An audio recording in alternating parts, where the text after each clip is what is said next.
Welcome, everyone. This is Megan Mitchell, the founder of Agents of Change Social Work Test Prep.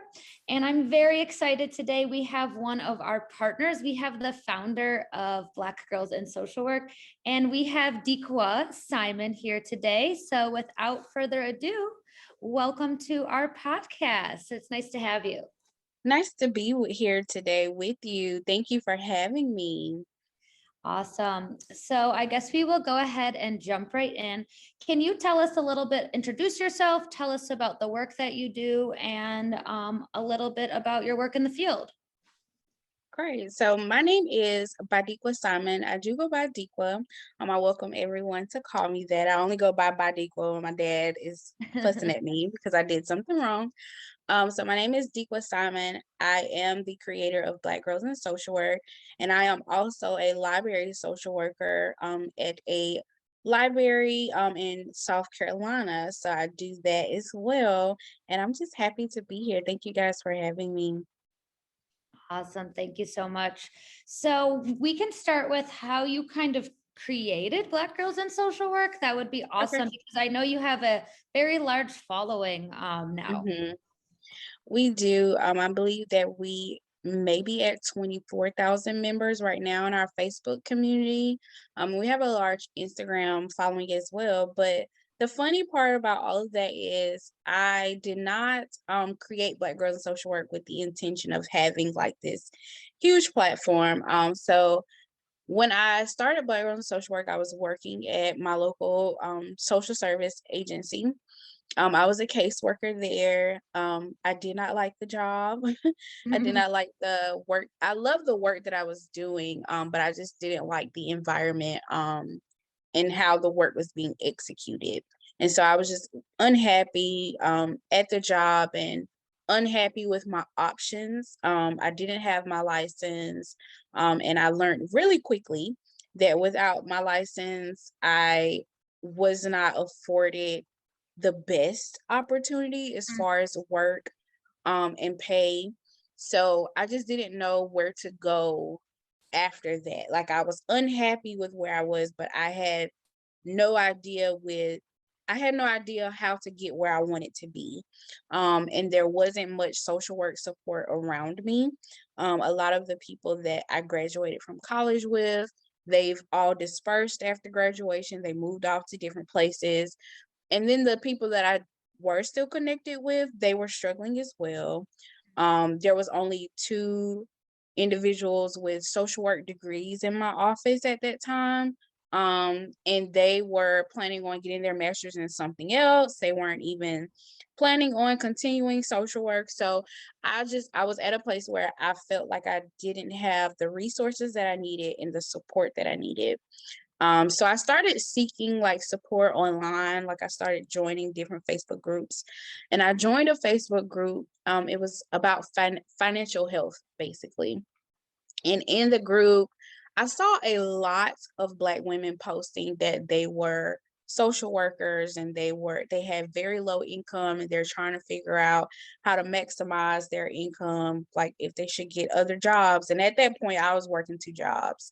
Mhm. Um, trying to take care of myself, and I was just like, "Oh, wow, like, I'm not the only one," and I kept noticing the pattern was that it was Black women that were lacking this information, within the social work field and lacking that support. Um, so I was on a lunch break, and I was just like, "I guess I can make a Facebook group, like, to get all of us together because I want to have a conversation with all these women and see like what can we do, what do we need, like, and kind of learn from each other." And so I whipped out my notebook and I started writing down. The title came to me, Black Girls in Social Work, and I started writing down the rules for the group and stuff. And I was like, you know what, this can't wait. And so I started like creating creating the group on my phone and all of that. And so by the time I got home, I had already published the group during my lunch break. And by the time I got home, I think we were already at like 100 members because I added like people that I went to school with, but people that I went to school with went to undergrad with other people. And so Mhm. they were just adding people and adding people. So by the time I got home, it was 100. I think in our first 30 days we got to 1,000. And then it grew from there. I think like in the first maybe 6 months, we got to 10K maybe, or mm, maybe more than 6 months. I can't remember off the top of my head, but it grew so fast. And I learned so much about what we were needing and what we didn't have. And I just realized that I wasn't alone. And so I'm just like, okay, well, what can I do? I found myself revisiting, okay, what can I bring to this platform to help everyone? And so that's how we got to where we are, just a random idea on my lunch break after seeing a need. And I feel like that was very social work of me. Just like textbook social worker, just Right. assessing, seeing what's needed, creating what needs to be done, and just going from there. And so that's how we came about. I love that you shared that story because I think it's a testament to that there was a need there that you guys were able to grow so fast. Hmm. So I think you saw the need and you're like, let's do this. And it was a need because now your group is over 20,000 people, which is Right. awesome. That's Yeah, super and we great. and we get feedback every day of the different things that people were able to acquire since joining the group. We've seen members go off and get new job opportunities because of the space we've created. We've done a resume class, we've done a license prep class, and we've done so many different things, and we're planning to do many more things that helps with the professional and the personal development, just looking at our members from a holistic point of view, just like we look at our clients, and just seeing like what's needed and what we can provide. I love that. That's awesome. And I saw that you guys are going to start some regional events. Can you talk a little bit more about how people can connect with other people in their area? Sure, yeah. So, and it goes back to having random ideas. I had an idea. I was living in Columbia, South Carolina. Well, live here now, but when I started Black Girl Social Work, I lived there, and I was like, oh, it would be fun to do like self-care meetups. And so I did one in Columbia. The group was very mad at me because I did one in Columbia, but not in all of these different places. I'm like, I can't be in all these different places. How can we reach you guys? And so I created our state representative, kind of like a program. It's where different members, we recruit different members to become brand ambassadors, and they're called state representatives. And they represent their city and state, and they host self-care meetups. So right before COVID, I think we were at like 32 locations around the country. That number has dwindled because we had to turn to virtual, but we are back in select locations. I'm so excited about that. Some of our locations are going back to in-person meetups, once a month. Um, I don't remember exactly the list, but we did just post the list of locations that are having in-person meetups on our Instagram platform. And there's actually space on our website where you go under events and you can see like our directory of state representatives, and you can connect with them directly on our website. That's awesome. And hopefully, the way things are trending, you'll be able to keep doing and expanding in Hopefully, person. hopefully so. Yeah, I think there's just something so powerful. Virtual, I mean, that's the world we've been living in for the past 2 years, but there is something so Hmm. powerful about in person, face to face meetings. So I'm happy Yes. you guys can start doing that again. Yes, and I think a lot of I've realized that a lot of the different ideas and different things that we've curated over time in our personal and professional life, they all stem from in-person Mm. settings. Even the state representative thing, I thought about it. I didn't really pull the trigger on it, and I was at a meetup in person, just talking it through with my mentor, and she was just like, just do that. I think that's a Mhm. great idea. And I was like, I don't even know what I would call them. And she was just like, well, what about state representatives that were representing their state? And so that's how all of that came about. And it's wild thinking back on the different things that we do now and how we realize that all those collaborations and that partnership and all these different things that came from an in-person meeting. And so virtual has really like taken away from that from us, with us being able to have those sidebar conversations and, developing those different ideas and partnerships and stuff. Thank you for sharing that. I know in addition to that, you also are a library social worker. Yes. So can you tell us a little bit about that? Because I know that that's kind of a growing new field, and tell us a little bit more about what you do in the library. Yeah, so library social work is definitely growing. It's definitely growing here in South Carolina. But as a library social worker, every library social worker does different things according to the needs of their community. Every community looks different. Um, but for my community, it makes a lot of sense for me to provide one-on-one direct work to any and everyone walking into the library. So that's what I do. One big part of my job is just to be there to offer one-on-one direct assessments. So I complete full assessments. And then I provide resources and referrals that meets the needs of that person or that family. So that's a big part of what I do as a library social worker. So I hold walk-in hours and I have times available for appointments for anyone to come in and just talk to me, tell me what's going on, and then I can connect them with the right agencies, the right services.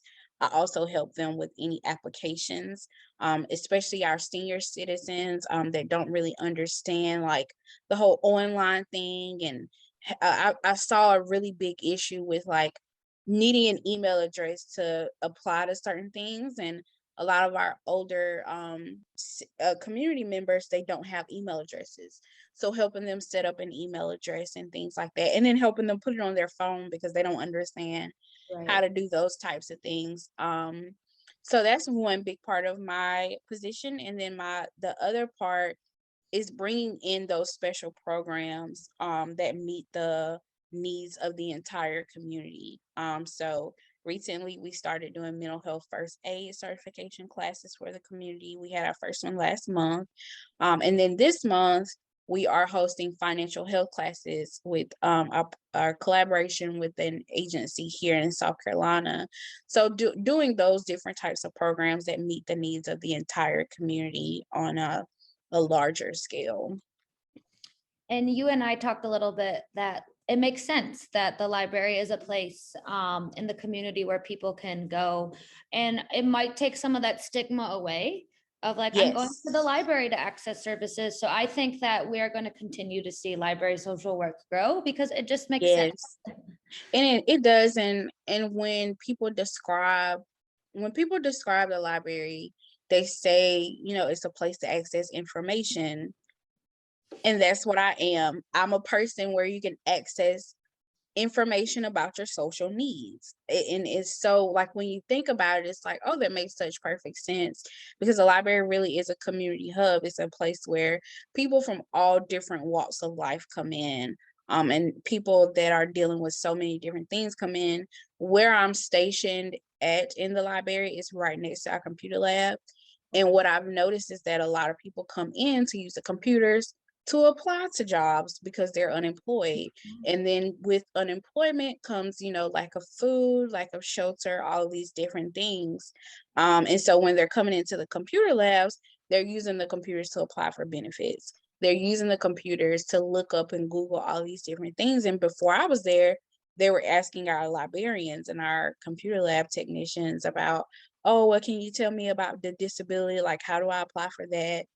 And, our staff, they did the best they could. But thankfully I'm here now and I can kind of bridge that gap. I think it's just such a great resource for libraries to have that. So Mhm. it's awesome to hear that that's a growing part of social work and that you can assist people in the community. It's a much Yes. needed service. Yes. And it's fun. The I feel like a child. I felt like a child again when I first got to the Mhm. library, because it's such a great childhood memory just going into the library. And our library is a brand new building. And it's so colorful, it's so open, it's so bright. it's just, I don't know. I have fun every time I go to work. That's what it's all about. I'm a huge book Mhm. nerd, so I could spend all day in the Yes. library. I Mhm. would just, yeah. So I think a welcoming space is really important too, especially because you said Mhm. yours is updated. It's just a warm, welcoming place Yes. for people to go. Yes.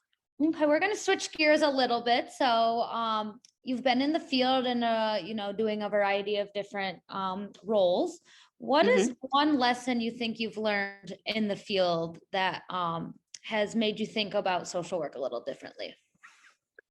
The main lesson that I learned in the field that made me completely look at social work different is how versatile the field Mhm, is and how much variety is within the field. I had no idea that I could work in a library. mhm, And just learning that, and I think that I kind of knew that in college, like in my master's program, I finally was able to really truly see how diverse it was. We have schools, we have hospitals, and it's different when you hear those things versus when you get into the field and you're able to see. mhm. And then when you're in the field, you also are able to see how much it's growing and how much it's extending into these different areas. And so that's one of the biggest lessons, is just learning how diverse the field is and the different things that you can do and the different options that you have. That's one of the biggest lessons I learned in the field for sure. I think that's definitely something important, is that we have such diverse skill set. I would say like Mhm. we there's so many different areas of society we can work in. So I always Mhm. tell people, don't sell yourself short. Like, we have skills that are desirable and marketable, and Yes. it's a way of thinking. I think social work's like a mindset and a way of thinking and approaching. Yes. And it's amazing to me how the skills that we learn, they say that it's generalist. And I think a lot of people, and I've seen this a lot in our Black girls and social work community, that a lot of members that are students, they want to do something very specific. Like, they'll say, I want to be a therapist, but I'm a little afraid that social work may not be preparing me for that.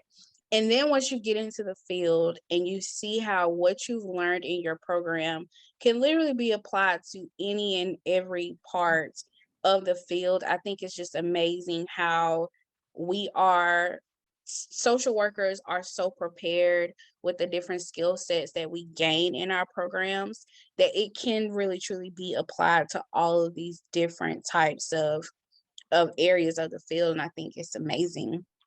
I agree. That's like one thing that I love about social work is society has this idea of what social work is, which it's Mhm. absolutely not that. But I think Mhm. what I love is that knowing there are so many options. So if you wanted to Yes. explore something new, you can. Yeah. And you have the skills to do that, which I think a lot of fields don't have that versatility. Yes, and I tell students all the time when I'm speaking with students, take full advantage of your field practicum. Mhm. I mean, Absolutely. I don't care if they do assign, like my school, they assigned us, they didn't let us Oh. choose. So if they do assign you a place, if you're getting assignments and you're assigned to somewhere that you don't want to be, still take full advantage of the experience, because you will have the ability to learn now while you're in school what you don't want to do Mhm. versus what you do want to do. So there is something to learn out of every field experience, no matter what it is. So I always tell students, take full advantage of that. If it's one area of social work that you were curious about, get an internship there Mhm. and just play with it with your field practicum. It's a great time to do that. Yeah, I definitely agree. And I think like most schools do the field seminar. So you're with other people talking about their field experiences, Mhm. which for me was a great way to just see like how different everyone's experience was, and Yeah. all the different skills that, even though we were just grad students, we were working in really different places and using different skill sets. Mhm. And that actually excited me. I'm like, oh, there's so much I could do with these skills. Yeah. That was actually my favorite class, my field seminar class, because the conversations that we would have, they were so great. They were Mhm. great.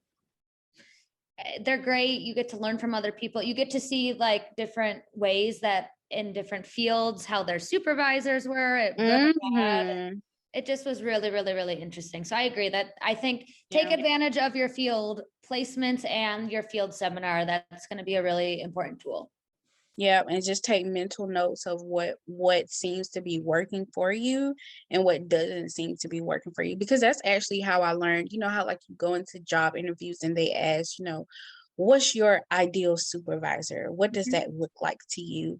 I learned the answer to that question in my field practicum. Like I know what works for me from a supervisor after my experience in an internship. So that's why I always tell students it is always something there to learn from your field practicum, whether it's what you don't like or Mhm. what you do like. Yeah.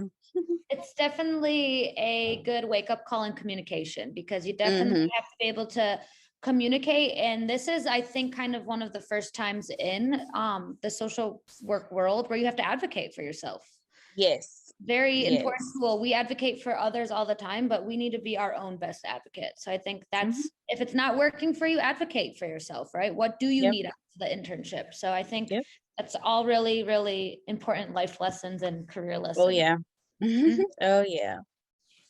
Kind of building off of that, what is one professional tool or resource that you would suggest new social workers or social workers who have been in the field for for a while utilize? Um, I would say community support Mhm. within social work. So finding great community support, whether that's one social worker that you're connected with, it does not matter if it's one, two, or 1,000. Just make sure you have some type of social work support.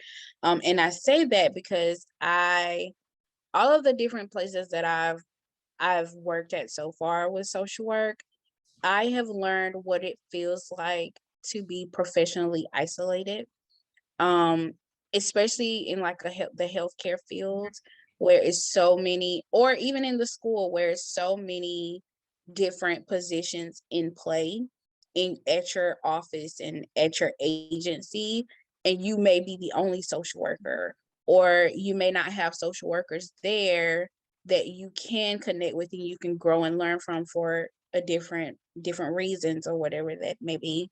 But it can be professionally isolating.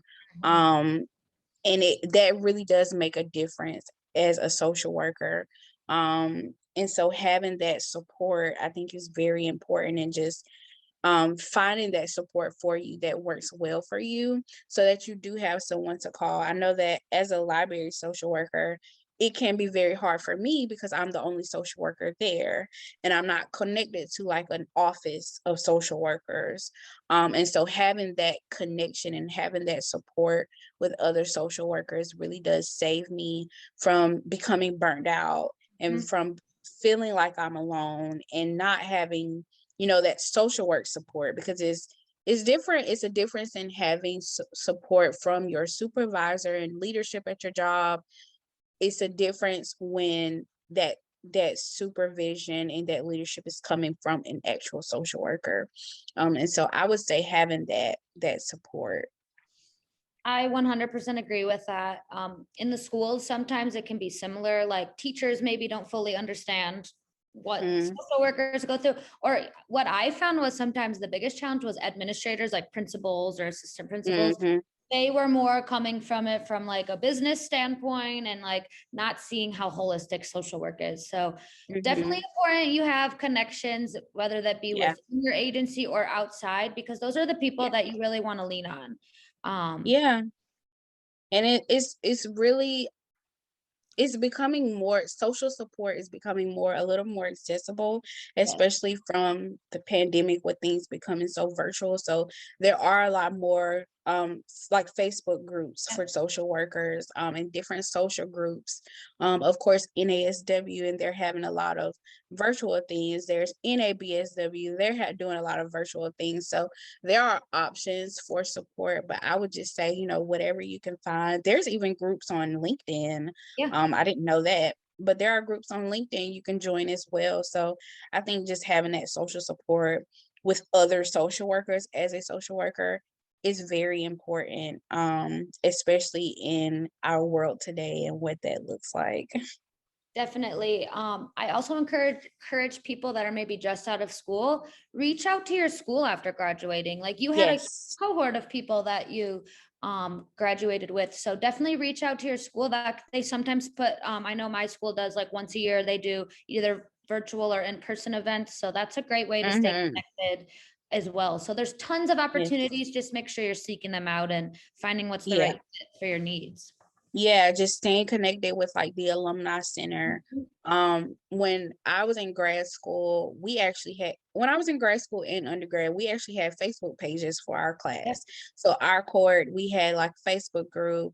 Um, I think like my general class, we had like a group me and things like that, and just staying connected, whether that's through social media, in person, however you can, just make sure you're not finding yourself professionally isolated, because that can be tough. It can be really tough, especially with the work that we do. Absolutely. So kind of talking about burnout and, our jobs can be very intense at times. What is one way that you practice self-care or manage burnout, manage stress? So one way that I practice self-care is setting boundaries, not just for others, but for myself. Mhm. As a social worker, and how enmeshed being a social worker is to my personality, I want to help. I am such a helper, but I have to set boundaries with myself, and being strict with myself and saying, no, this is your time. What would you like to do today? What do you want to prioritize today? And just going beyond those different self-care activities, like we were talking about getting our nails done. I got my nails done yesterday, and going beyond those things and journaling, checking in with myself mentally. How do I feel today? Writing down those thoughts, and really truly making it a routine and not just something I do when I'm in crisis. Like when I'm like, oh my gosh, I have not been taking care of myself, I need to take a time, but actually creating a routine before it gets to that point. I think that's really good that you touched on that point, because so many times, like you said, we get into crisis mode or we are Mhm, burnt out and then we're trying mhm, to figure out what to do. And by then, like we talked about, when you're burnt out, you're not 100%. yeah, So you really got to put in the work to do it beforehand so you don't get to a yeah, point. And I think the biggest thing is being yeah, self-aware, right? If you're yeah, not self-aware, you are going to probably get into a routine.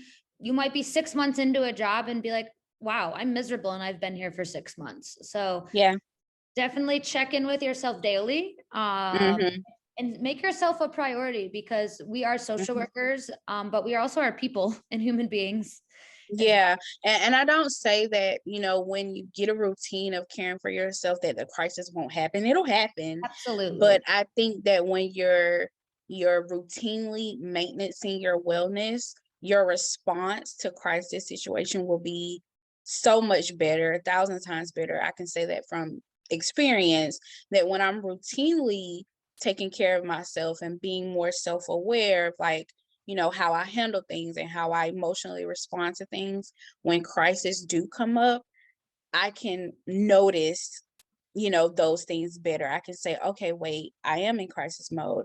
Okay, let me think about what's been working for me recently. Let's try that. Let's try this.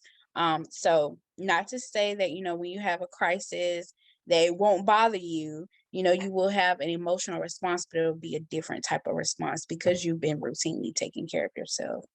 And you are aware that you're in Yes. crisis mode. I Yes. think that's such a hard thing. Like when you're burnt out, it seems like everything's a crisis, right? Yes, yes. So just being Mhm. aware that this is, I'm being pushed to my maximum. Yeah. That is more than half the battle. So I think that's really important advice, is just being self-aware, being in tune, and um, Mhm.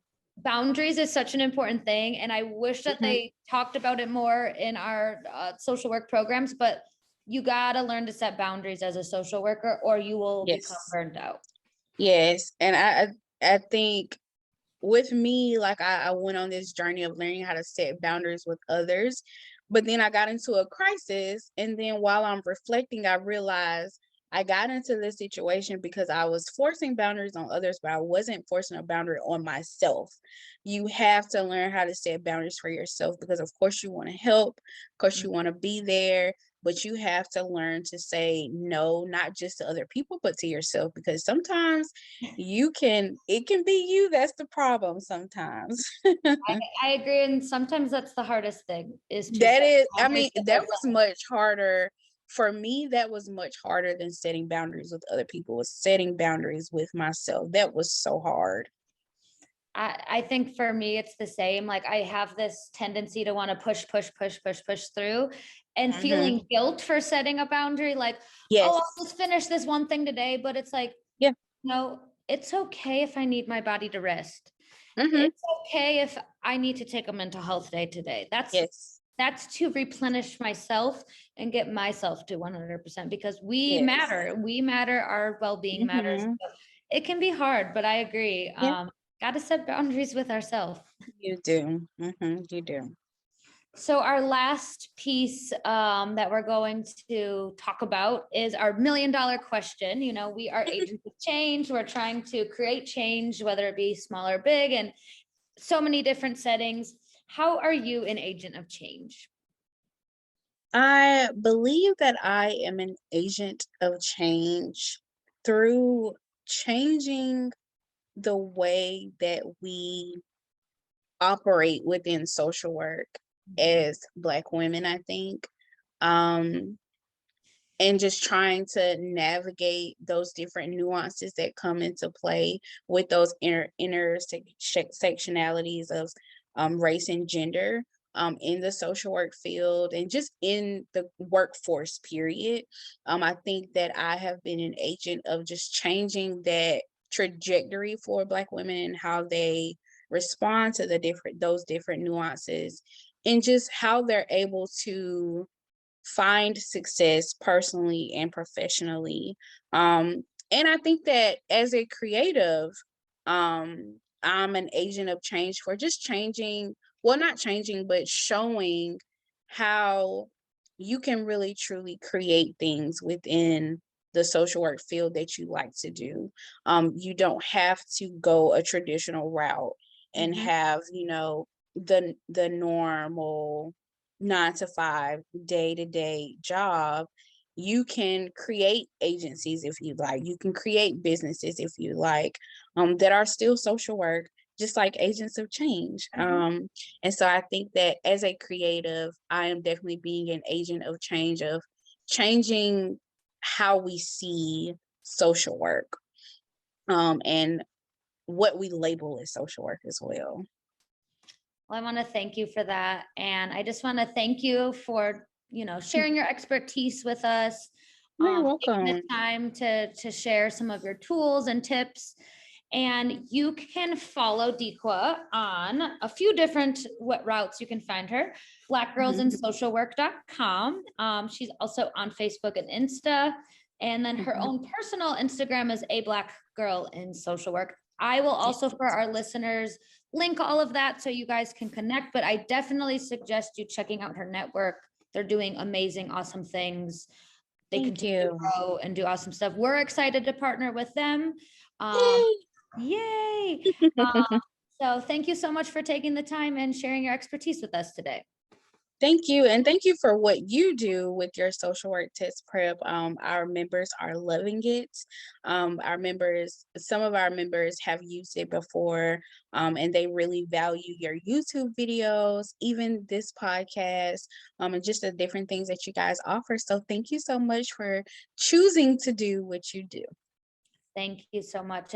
I'm loving that we can partner because social work is so diverse and you got to Mhm. really rely on partnerships to be able to get the word out Yes. about all the different stuff. So we're really excited about what's to come.